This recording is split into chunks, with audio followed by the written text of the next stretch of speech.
Hello दोस्तों, आप सभी का फिर से स्वागत है हमारे चैनल ब्रेन लिफ्टर में। जैसा कि आप सभी जानते हैं, हम अपने इस चैनल पर आप सभी के लिए नॉलेजेबल वीडियोज लेकर आते हैं। तो हमेशा की तरह मैं सौरभ भदौरिया आज फिर आपके लिए एक इंडस्ट्रियल ट्रेनिंग लेकर आया हूं, जिसका शीर्षक है गेज R&R स्टडी, यानी कि gauge repeatability and reproducibility study. तो आज की इस वीडियो में हम जानेंगे कि गेज R&R क्या है, गेज R&R के की एस्पेक्ट्स क्या है, गेज R&R का पर्पज क्या है, साथ ही साथ हम गेज R&R स्टडी को स्टेप बाय स्टेप समझेंगे। साथ में हम जानेंगे कि गेज R&R स्टडी करते समय क्या की कंसीडरेशंस होनी चाहिए। तो चलिए वीडियो को शुरू करते हैं और सबसे पहले जानते हैं गेज R&R क्या है। गेज रिपीटेबिलिटी एंड रिप्रोड्यूसिबिलिटी यानी कि गेज R&R एनालिसिस एक स्टैटिस्टिकल मेथड है जिसका उपयोग मेजरमेंट सिस्टम की एक्यूरेसी और रिलायबिलिटी का इवैल्यूएशन करने के लिए किया जाता है। यह निर्धारित करने में मदद करता है कि किसी प्रोसेस के मेजरमेंट में कितना वेरिएशन प्रोडक्ट या प्रोसेस में एक्चुअल डिफरेंस के बजाय मेजरमेंट सिस्टम के कारण है। रिपीटेबिलिटी एंड रिप्रोड्यूसिबिलिटी का एनालिसिस करके गेज R&R मेजरमेंट प्रोसेसेस में एरिया ऑफ इंप्रूवमेंट की पहचान करने में मदद करता है। गेज R&R स्टडी एक मेजरमेंट सिस्टम की एक कैरेक्टरिस्टिक को कंसिस्टेंटली और एक्यूरेटली मापने की एबिलिटी का मेजरमेंट करता है। इसमें रिपीटेबिलिटी और रिप्रोड्यूसिबिलिटी का आकलन करना शामिल है। नंबर ऑफ डिस्टिंक्ट कैटेगरीज यानी कि NDC और परसेंटेज गेज R&R सिस्टम की सुटेबिलिटी का एसेस करने के लिए उपयोग किए जाने वाले की मैट्रिक्स है। संक्षेप में कहें तो गेज R&R एनालिसिस यह सुनिश्चित करने के लिए एक वैल्यूएबल टूल है कि मेजरमेंट सिस्टम रिलायबल और एक्यूरेट है, जो डिसीजन लेने और प्रोसेस इंप्रूवमेंट एफर्ट्स के लिए आधार प्रदान करता है।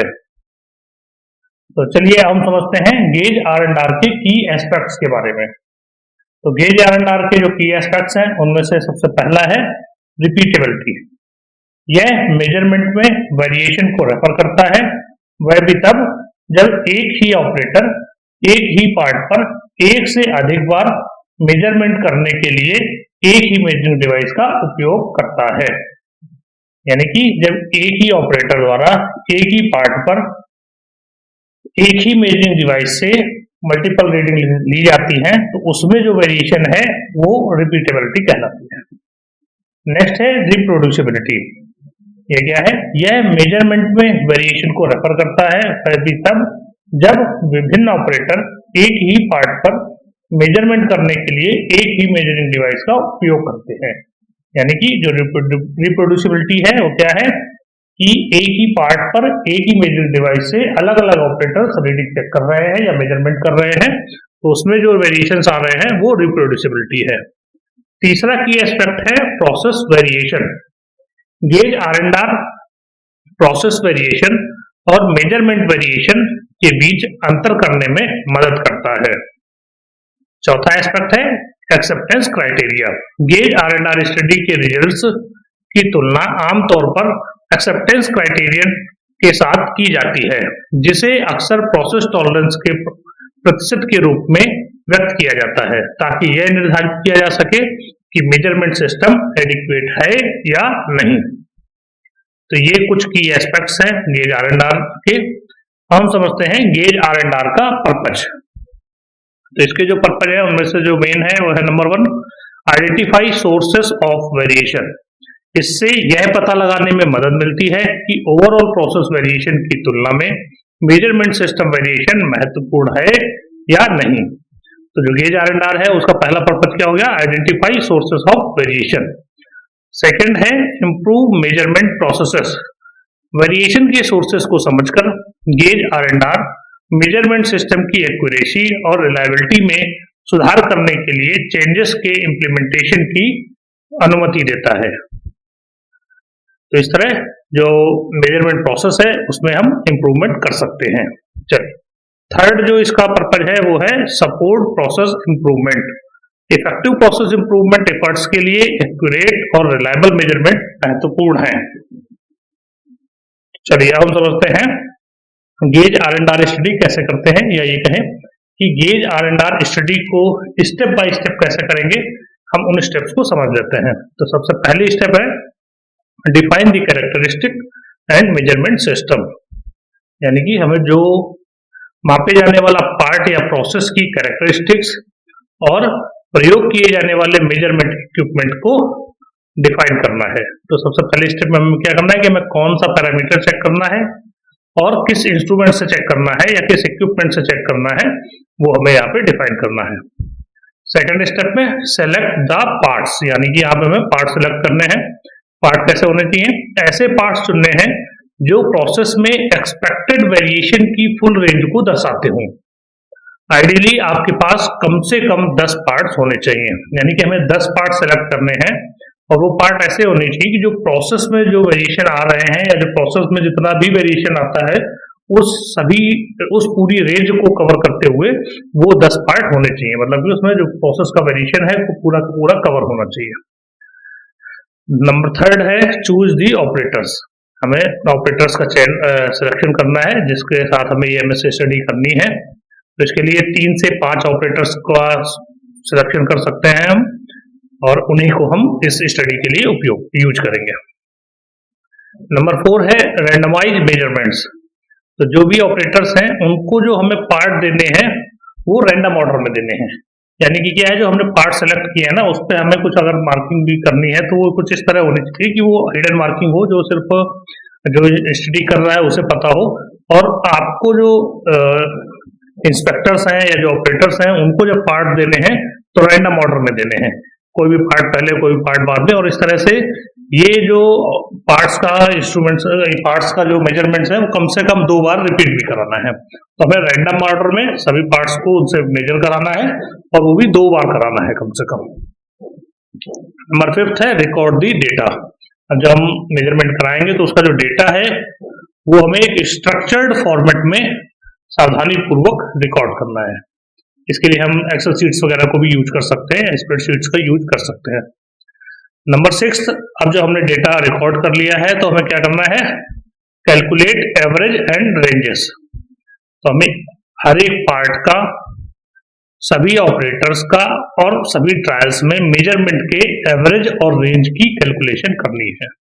यानी कि अभी तक हमने क्या किया है कि सभी पार्ट, सबसे पहले वो कैरेक्टरिस्टिक डिसाइड की जिसकी एमएस स्टडी करनी है, किस इंस्ट्रूमेंट के साथ करनी है इंस्ट्रूमेंट डिसाइड किया, ऑपरेटर्स डिसाइड किए, फिर पार्ट्स सेलेक्ट किए, पार्ट्स पे हमने रैंडम ऑर्डर में उनसे मेजरमेंट कराया और उन सभी रीडिंग्स को एक स्प्रेडशीट में या जो भी आपकी स्ट्रक्चर्ड फॉर्मेट जो भी है उसमें रिकॉर्ड किया। अब उन जो ऑब्जर्वेशंस हैं उनका हमने एवरेज और रेंज को कैलकुलेट करना है। तो हमें प्रत्येक ऑपरेटर के लिए जो भी रीडिंग्स लिए हैं उन सभी का एवरेज निकालेंगे और प्रत्येक ट्रायल के लिए भी जो रीडिंग्स ली हैं उसका एवरेज और रेंज निकालेंगे। अब नेक्स्ट 7th नंबर पे हमें रिपीटेबिलिटी कैलकुलेट करनी है। तो रिपीटेबिलिटी को इक्विपमेंट वेरिएशन भी बोलते हैं। तो इसे कैलकुलेट करने के लिए हमें पहले क्या करना है, प्रत्येक पार्ट के लिए मेजरमेंट की रेंज के मीन और स्टैंडर्ड डेविएशन की कैलकुलेशन करें। तो हमें इसके लिए क्या करना है, पहले तो हर एक पार्ट का जो मेजरमेंट की रेंज है उसका मीन निकालना है और उसका स्टैंडर्ड डेविएशन निकालना है। और इसके बाद जो हमें इक्विपमेंट वेरिएशन निकालना है उसके लिए हमें फॉर्मूला यूज करना है, square root of mean of ranges into K1। यहाँ पे जो K1 है ये है कांस्टेंट। तो इस K1 की जो वैल्यू है वो डिपेंड करती है नंबर ऑफ ट्रायल्स के ऊपर या नंबर ऑफ सब ग्रुप के ऊपर। और जैसे कि अगर 3 ट्रायल्स लिए हैं तो इसकी वैल्यू होती है 0.3688। तो इस तरह से हम यहाँ पे इक्विपमेंट वेरिएशन या रिपीटेबिलिटी को कैलकुलेट कर सकते हैं। नेक्स्ट स्टेप में हमें कैलकुलेट करना है रिप्रोड्यूसिबिलिटी।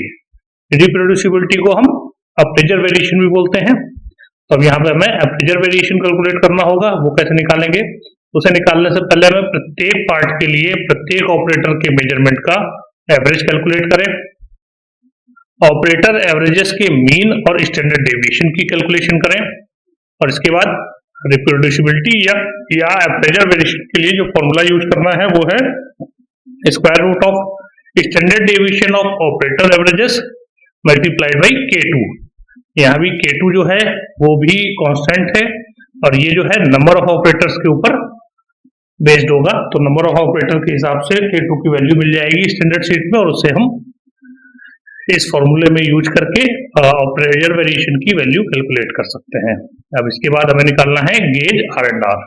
तो गेज आर एंड आर का जो फॉर्मूला होता है वो है स्क्वायर रूट ऑफ, तो स्क्वायर रूट में हो जाएगा रिपीटेबिलिटी का स्क्वायर प्लस रिप्रोड्यूसिबिलिटी का स्क्वायर, यानी कि इक्विपमेंट वेरिएशन का स्क्वायर प्लस में प्रेशर वेरिएशन का स्क्वायर। इसकी कैलकुलेशन करके हम गेज आर एंड आर निकाल सकते हैं। अब इसके बाद हमें पार्ट वेरिएशन निकालना है। तो पार्ट वेरिएशन निकालने के लिए हमें फॉर्मूला यूज करना है आरपी इंटू K3। आरपी क्या है? आरपी है रेंज इन पार्ट वैल्यूज और जो K3 है वो है कांस्टेंट, जो कि डिपेंड करता है कि कितने नंबर ऑफ पार्ट्स आपने लिए हैं। तो उसके हिसाब से हम K3 की वैल्यू ले लेंगे और आरपी निकलाएगा रेंज इन पार्ट वैल्यूज का और इससे हमें मिल जाएगा पार्ट वेरिएशन। तो पार्ट वेरिएशन क्या होगा? Part variation equal to RP into K3। अब इसके बाद हमें निकालना है टोटल वेरिएशन।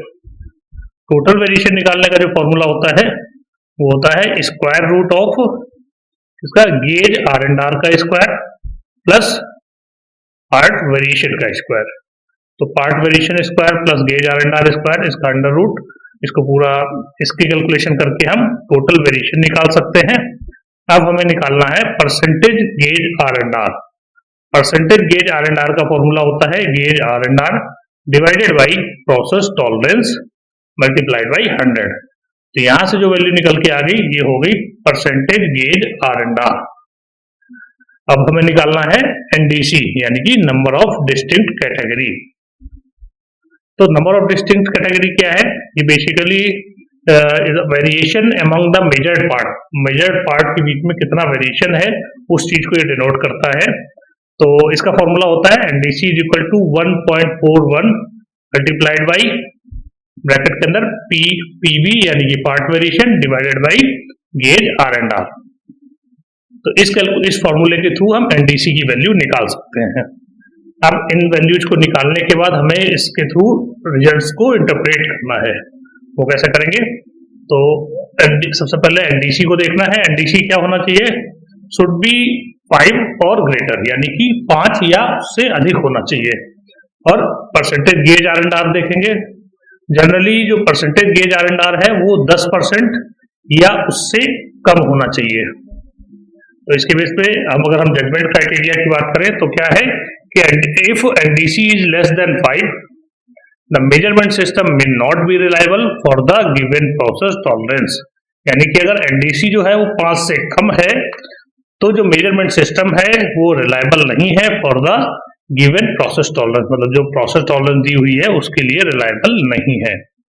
और अगर percentage gauge R and R जो है अबव 10% है या अब 10% है तो जो मेजरमेंट सिस्टम है नीड्स इंप्रूवमेंट, मतलब मेजरमेंट सिस्टम में इंप्रूवमेंट की आवश्यकता है।